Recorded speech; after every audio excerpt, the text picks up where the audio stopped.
ये अंधेरे में कौन खड़ा है? हाँ? अंधेरे में जरा कुछ दिख नहीं रहा। हाँ यार। अरे तो चिन्नप्पा यार, जब से मालिक का देहांत हुआ है तब से ये पागल हो गया है, इसी तरह भटक रहा है। हाँ यार, सही कह रहे हैं। कैसे हो गया ये सब? हम किसके सहारे जिएंगे? ऐसे दिन किसी को ना दिखाएं, कैसे दुख कटेगा? हमारे मालिक कैसे हो जाएंगे?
इज्जतदार लोगों के लिए ये मोक्ष है, बुरी सोच वालों के लिए तड़प है, भक्ति करने वालों के लिए मंत्र का उपदेश, मूर्ख के लिए अंधकार। जा जा जा।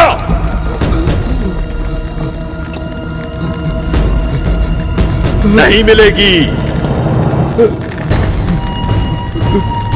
आयु समाप्त हो गई, असंभव है। जा।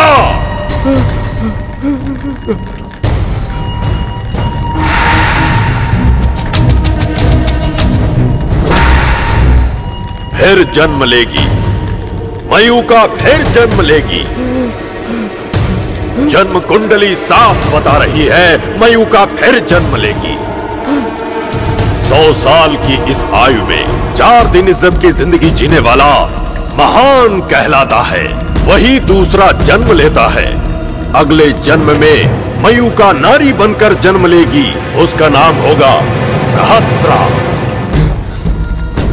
तुझे इस स्त्री को पाने की लालसा है ना, तो उसी मंत्र का जाप कर। उस मंत्र के बंधन में बंधेगी वो आत्मा। उसके पैदा होते ही बालिग होने के बाद तू उसे प्राप्त कर सकता है। जा।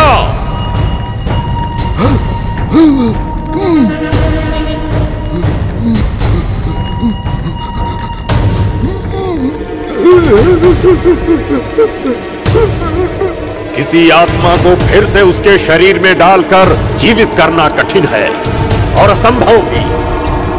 माया योग के द्वारा उसे फिर से जीवित करने के लिए पंचभूतों को पूरी तरह अपने वश में करके अष्ट दिशाओं को अग्नि के आहुतियों से बांधकर अष्ट दिशाओं से मृत्यु के साये को वश में करके जिस घर में मृत्यु का साया ना हो वहां से सरसों लाकर युक्ति से समय की चाल को अपनी जगह रोककर मंत्र जपते हुए 24 खंडों में बांटकर काल को बांधना होगा।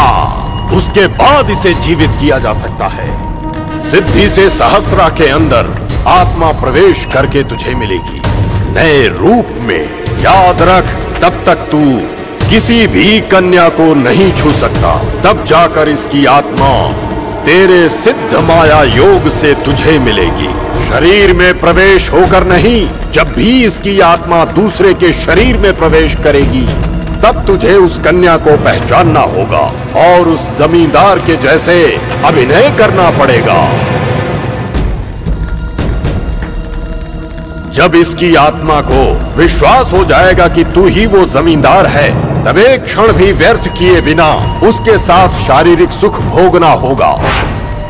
अन्यथा तेरा ये सिद्ध मंत्र तुझे ही हानि पहुंचा सकता है। जब तक तू उस शरीर से शारीरिक संबंध नहीं बनाता और उसके शरीर का एक बूंद रक्त जब तक उसके शरीर से बाहर नहीं निकलता, तब तक ना ही उसके शरीर को सुख चैन मिलेगा और ना ही तुझे मिल सकेगा। जब तक तू उसे पहचान नहीं लेता, तब तक कोई मर्द उसे नहीं छू सकता। ये याद रख।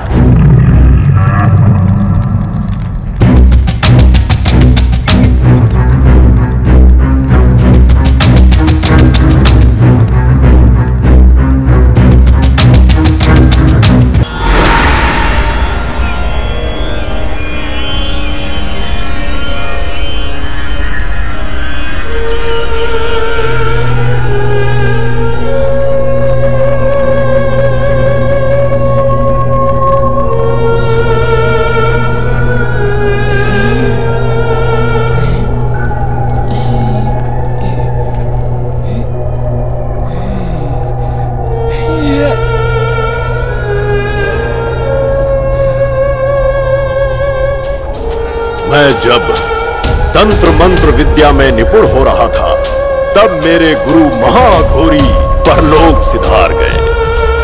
मैंने उनके मृत शरीर को खाया, फिर अघोरी विद्या में महाशक्ति प्राप्त किया।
सभी दिशाओं को बांधकर वो जिसका इंतजार कर रहा है वो तुम हो। इसीलिए तुम्हारी शादी तय करने वाले तुम्हारे पापा और वो लड़का जिससे तुम्हारी शादी होनी थी और तुम्हारे साथ जबरदस्ती करने वाले उस लड़के को और तुम्हारे पीछे पड़े उस डॉक्टर को, सबको उसी ने मारा है। तो फिर मैं क्यों नहीं मरा? क्योंकि तुम इस बच्ची से शादी करने नहीं आए हो, केस का इन्वेस्टिगेशन करने के लिए पुलिस वाले हो। सही कहा ना? खैर यहाँ आ गए तो हो सकता है इस केस की तहकीकात करने की वजह से तुम्हें और इस सारे राज को जानने वाला मुझे भी मार दे। कुछ भी हो सकता है। वो कोई मामूली इंसान नहीं है, सभी दिशाओं को बांध सकने वाला मानव के रूप में राक्षस है। वो इस जन्म में पैदा होकर अघोरी का रूप ले लिया। तुम सोच रहे होगे कि मैं ये सब कैसे जानता हूं, तो मैं तुम्हें बताना चाहता हूं कि मैंने ही उस चिनप्पा को। क्या? हे, क्या हुआ? पंडित जी क्या हुआ आपको? पंडित जी खून निकला, इन्हें हॉस्पिटल ले जाना होगा। तू जल्दी जा और गाड़ी लेके आ। हे, सहस्रा कहाँ है?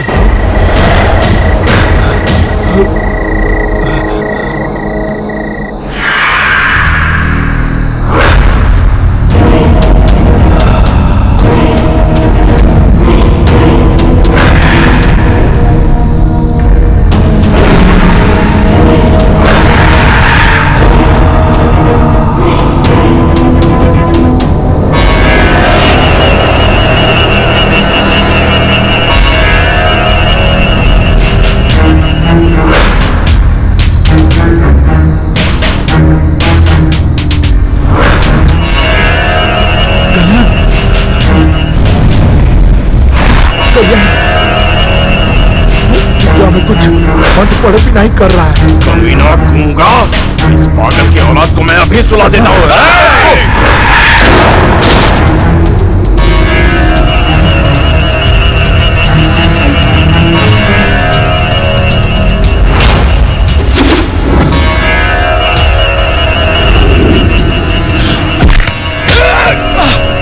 कल्याण, कल्याण,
नहीं सहस्रा, सहस्रा, सहस्रा, सहस्रा।